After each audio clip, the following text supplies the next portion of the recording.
Thanks for stopping by the 33 Kings studio to hang with your old buddy, Uncle Jay. Today we're going to be talking about the Appalachian Trail, a 2,190-mile stretch of the most rugged wilderness you can ever imagine. Now, every year, the dedicated to the conservancy of this trail get together for what they call a through hike, in which only 1 in 4 makes it. Now, this is about a 5 to 7 month journey where these people stay on the trail and camp. And a lot of people have reported some strange things that's happened on the trail, strange sightings, strange noises, and things like that. But sometimes the monster in the woods, well, it could just look like the guy next door. Let's take a look at this. 43-year-old Ronald Sanchez spent 16 years in the Army and served 3 tours in Iraq. After he got to come back to the States, well, he started embracing his love for nature, and he decided he was going to tackle the Appalachian Trail, a 2,190-mile journey.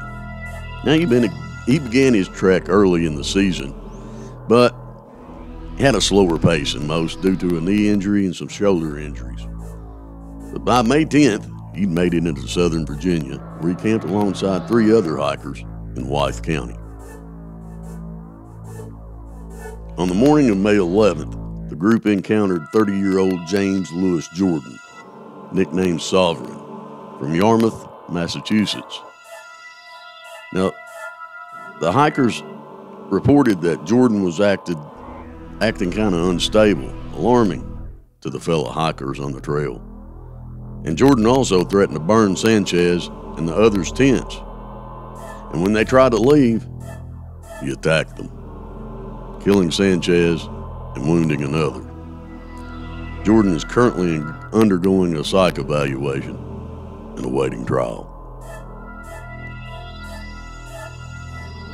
On August 12, 2011, a group of weekend hikers came across the body of Scott Lilly near the Cow Camp Gap shelter on the Appalachian Trail. Lilly was a 30-year-old hiker who began his journey in Maryland and was planning to end at Springer Mountain. He was last seen and heard from on July 31st after climbing the Priest in Nelson County. Lilly's cause of death was labeled as a homicide caused by asphyxia or suffocation. His belongings were missing, although the FBI did not say that they believed the robbery was the motive. Lilly's death remains a mystery today. Gary Michael Hilton, a 61-year-old drifter, became friends and hiked for some time with a 24-year-old Meredith Emerson and her dog. Emerson was a fast hiker, so Hilton soon fell behind and she continued her ascent alone. Now, on her way back down the mountain, she crossed paths with Hilton again, who at this time attacked her. Armed with a knife, he threatened her and tried to take her money. Emerson, who trained in different martial arts, fought back and would not stop fighting, Hilton told law enforcement after. Hilton eventually held Emerson against her will for 3 days before killing her with a handle from a car jack. Detectives and FBI believed that Hilton was a sociopath, and he had targeted Emerson just because she was a woman. He was sentenced to life in prison.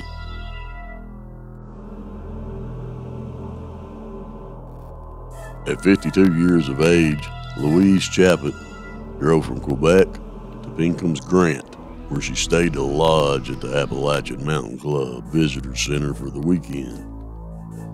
In search for a short day hike, Chaput set out to hike the Lost Pond Trail, which the trailhead was just across the street. Chaput was never heard from again, and on the following Monday, her family, her friends, filed a missing persons report with local police. Her body was found on Thanksgiving Day with multiple stab wounds. and the motive for her murder is unknown.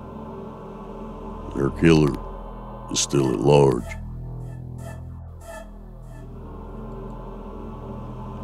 In 1990, Jeffrey Hood, age 26, Molly LaRue, age 25, a young couple, hiking through, spent their last night staying at a shelter near Cove Mountain. They were shot and stabbed by Paul David Cruz, a wanted killer on the run from Florida police. 8 days following the murder, West Virginia police caught up with Cruz after hikers noticed him acting strange and awkwardly carrying a ill-fitting, overstuffed backpack, which included both the murder weapons and the young couple's belongings. Now, it was reported that Cruz was a manic depressive and a frequent drug user, and was charged with 2 counts of first-degree murder and is currently serving 2 life sentences without the chance of parole.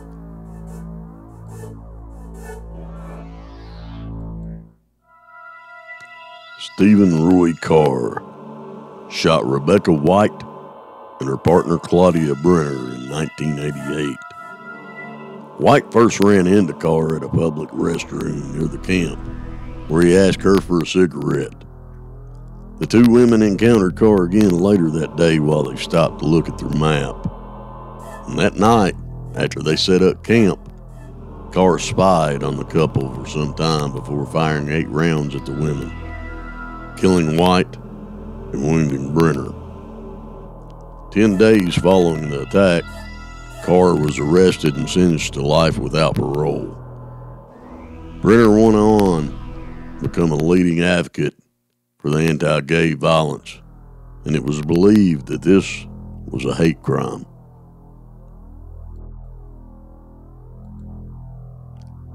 The book Murder on Appalachian Trail, written in 1984 by Jess Carr, is based on the true events and deaths of Robert Mountford and Laura Ramsey. The 2 were 27-year-old social workers hiking on the Appalachian Trail to raise money for troubled adolescents in Maine.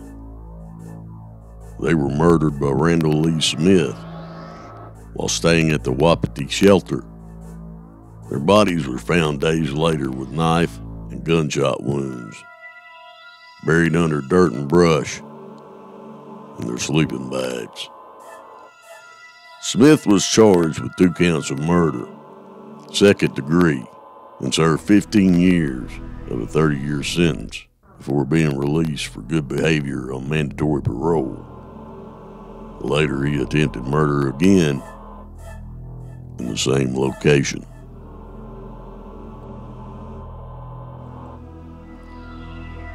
In 1975, Janice Balza was sitting at a campfire at the Van Deventer shelter when she was murdered with a hatchet by a former mental patient named Paul Bigley, who supposedly coveted her backpack. Bigley was tried and convicted of murder and spent the rest of his life in prison. The Van Deventer shelter is sometimes believed to be haunted by Balza's ghost.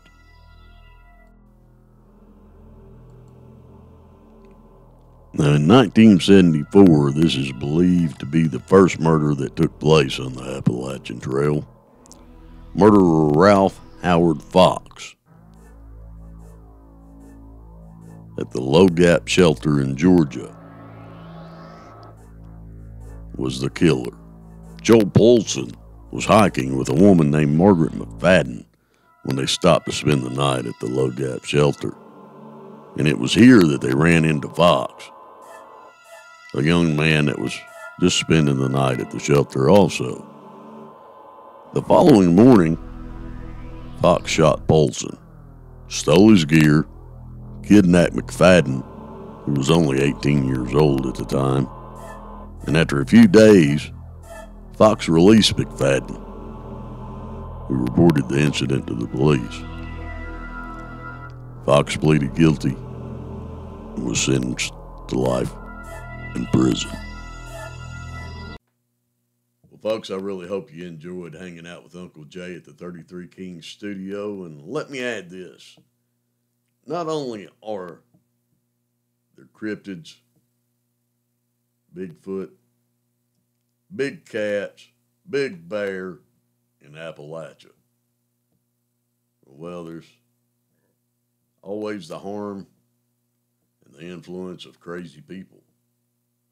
So when you go on these excursions, keep yourself armed. Carry a gun adequate enough to do the job if you're threatened, and carry a backup just in case your gun snaps. Tip from Uncle Jay. Now, if you like what I'm doing, well, hit that like, hit that subscribe button, and, well, hit that notification bell so you don't miss anything. And remember, there's no obligation to you whatsoever by doing those things, but, well, you know what? It helps the team here out at 33 King Studio.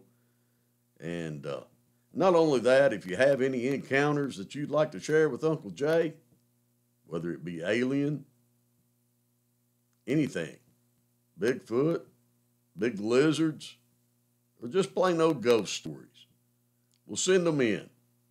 We'd love to hear from you. And thanks for hanging out with Uncle Jay, and we'll see you.